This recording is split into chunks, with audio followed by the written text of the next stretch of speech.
Assalamualaikum warahmatullahi wabarakatuh. Perkenalkan, nama saya Ahmad Syafrinan Tariksa. Saya dari kelas 12 IPA 4. Di sini saya akan menjelaskan tentang gerakan 30 September atau biasa disebut dengan G30S PKI. Gerakan 30 September Gestapo atau juga Gestop adalah sebuah peristiwa yang terjadi selamat malam pada tanggal 30 September sampai awal bulan selanjutnya tahun 1965.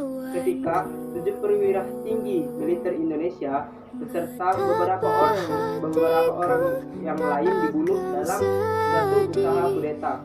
Sebab munculnya D30S PKI. Sejak DNID terpilih menjadi ketua PKI tahun 1951, ia dengan cermat dan cepat membangun kembali PKI yang porak-poranda akibat kegagalan pemberontakan tahun 1948. Usaha yang dilakukan DNID berhasil dengan baik. Dalam pemilihan umum tahun 1925, PKI berhasil meraih dukungan rakyat dan menempatkan diri menjadi satu dari 4 partai terbesar di Indonesia, seperti TNI, Masyumi, dan NU. PKI juga membentuk biro khusus yang secara rahasia bertugas mempersiapkan kader-kader di berbagai organisasi politik, termasuk dalam tubuh ADRI. PKI juga berusaha mempengaruhi Presiden Soekarno untuk menyingkirkan dan melenyapkan lawan-lawan politiknya. Setelah PKI merasa cukup kuat, dihembuskan isu bahwa pemimpin TNI Angkatan Darat membentuk Dewan Jenderal yang akan melakukan kudeta terhadap Presiden Soekarno pada saat memperingati hari ulang tahun ABRI pada tanggal 5 Oktober 1965. Letnan Kolonel Untung memerintahkan kepada seluruh anggota gerakan untuk siap dan mulai bergerak pada dini hari 1 Oktober 1965 untuk melakukan serangkaian penculikan dan pembunuhan terhadap 6 perwira tinggi dan seorang perwira ternama dari Angkatan Darat. Para korban dibawa ke lubang buaya atau sebelah selatan Pangkalan Udara Halim Perdana Kusuma. Kemudian mereka dimasukkan ke sebuah sumur tua dan ditimbun dengan sampah dan tanah. 7 perwira TNI yang menjadi korban dalam gerakan 30 September atau G30S. 1. Letnan Jenderal Ahmad Yani merupakan Komandan TNI Angkatan Darat. Beliau lahir pada tanggal 19 Juni 1922 dan wafat pada tragedi gerakan 30 September 1965. Pada dini hari 1 Oktober 1965, gerakan 30 September mencoba menculik 7 staf umum Angkatan Darat ketika para penculik datang ke rumah Ahmad Yani dan mengatakan kepadanya bahwa ia akan dibawa ke hadapan Presiden. Ia meminta waktu untuk mandi dan berganti pakaian. Ketika penculik menolak, ia menjadi marah, menampar salah satu prajurit Sudi dan mencoba untuk menutup pintu depan rumahnya. Salah satu penculik kemudian melepaskan tembakan membunuhnya secara spontan. Tubuh Ahmad Yani dibawa ke lubang buaya di pinggiran Jakarta bersama dengan korban lainnya. Yang kedua yaitu Letnan Jenderal TNI Anumerta R. Suprapto, lahir di Purwokerto, Jawa Tengah pada tanggal 20 Juni 1920. Wafat di Lubang Buaya, Jakarta, Oktober 1965 pada umur 45 tahun. Pada tanggal 1 Oktober 1965, sekitar pukul 4 waktu Indonesia bagian Barat, pasukan penculik sampai di rumah Maijen R. Suprapto. Pada malam itu, Maijen R. Suprapto yang kebetulan tidak bisa tidur akibat giginya yang baru saja dicabut, ia keluar rumah hanya dengan menggunakan sarung, sandal, dan kaos oblong. Kopral 2 Suparman menyambut Suprapto dan mengatakan bahwa Presiden ingin bertemu dengannya. Suprapto tidak diizinkan untuk berganti pakaian dan langsung dibawa ke dalam truk.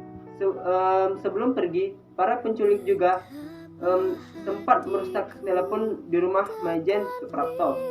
Yang ketiga yaitu Letnan Jenderal TNI Anumerta Mas Tirto Darmo Haryono, lahir di Surabaya, Jawa Timur pada tanggal 20 Januari 1924, meninggal di Lubang Buaya, Jakarta 1 Oktober 1965 pada umur 41 tahun.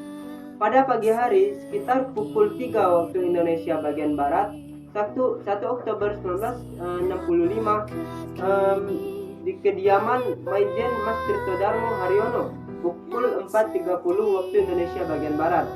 Maijen Haryono terbangun karena terdengar suara kedatangan pasukan Cakrabirawa.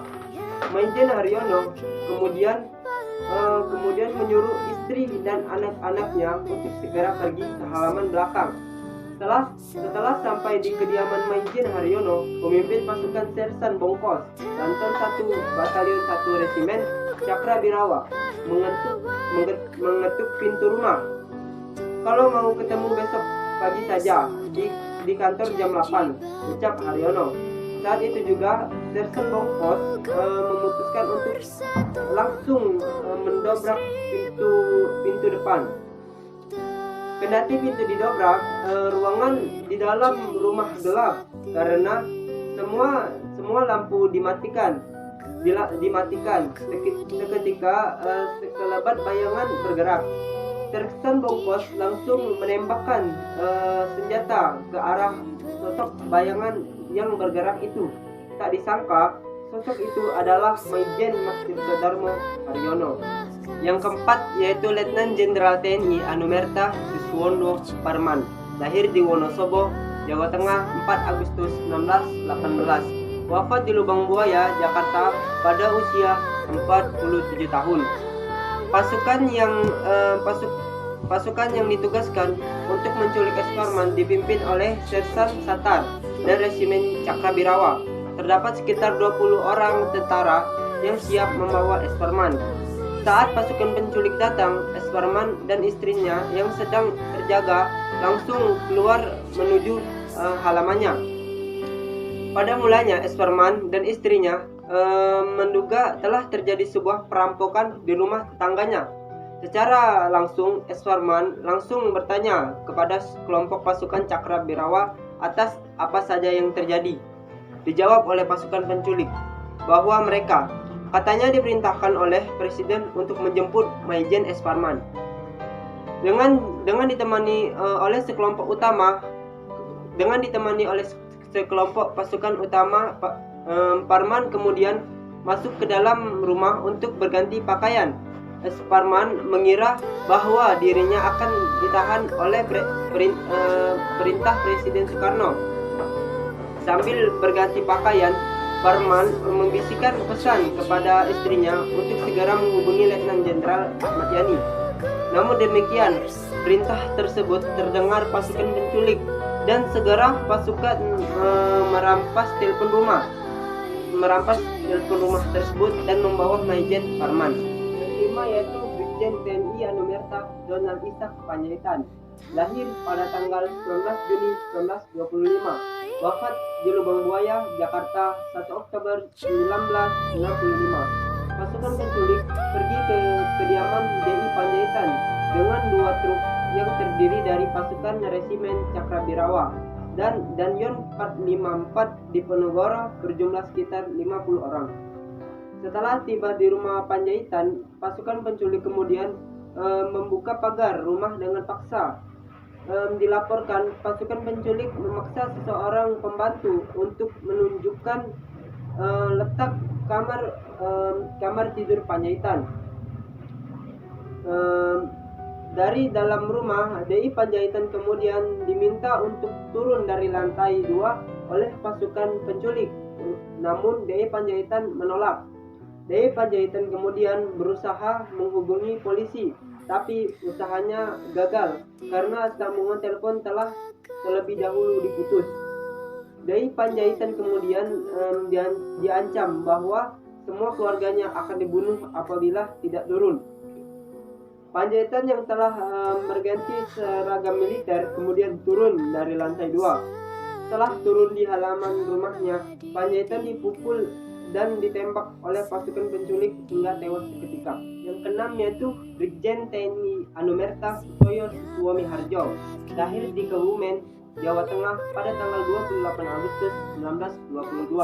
Meninggal dunia di Lubang Buaya, Jakarta 1 Oktober 1965 pada usia 43 tahun.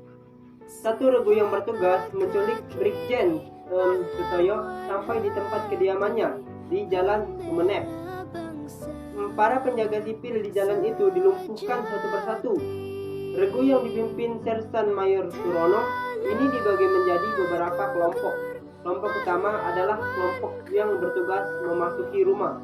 Regu ini berhasil membujuk Brigjen Sutoyo untuk membuka pintu kamarnya dengan alasan menyampaikan surat dari Presiden Soekarno. Brigjen Sutoyo diringkus di kamarnya, tangannya diikat, matanya ditutup dan langsung dibawa ke dalam truk untuk kemudian dibawa ke Lubang Buaya. Untuk itu yaitu Letu Pierre André Tenden. Beliau adalah seorang berdarah Perancis, lahir di Batavia pada tanggal 21 Februari 1939. Beliau adalah Ajudan Jenderal Ahmad Nasution. Sesungguhnya beliau bukanlah target penculikan malam itu. Saat rombongan penculik itu datang bertanya kepada Tenden apakah dirinya adalah Ahmad Nasution. Tanpa ragu, Tenden menjawab bahwa dialah Jenderal Nasution, meskipun dirinya tahu apa resikonya. Tindakan itu dilakukan agar sang jenderal bisa selamat.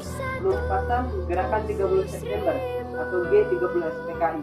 Langkah pertama yang dilakukan untuk menumpas Gerakan 30 September PKI adalah menetralisir pasukan yang berada di sekitar Medan Merdeka yang dimanfaatkan oleh kaum G30 PKI untuk menenteramkan kegelisahan masyarakat dan menyadarkan pasukan yang terlibat G30 PKI.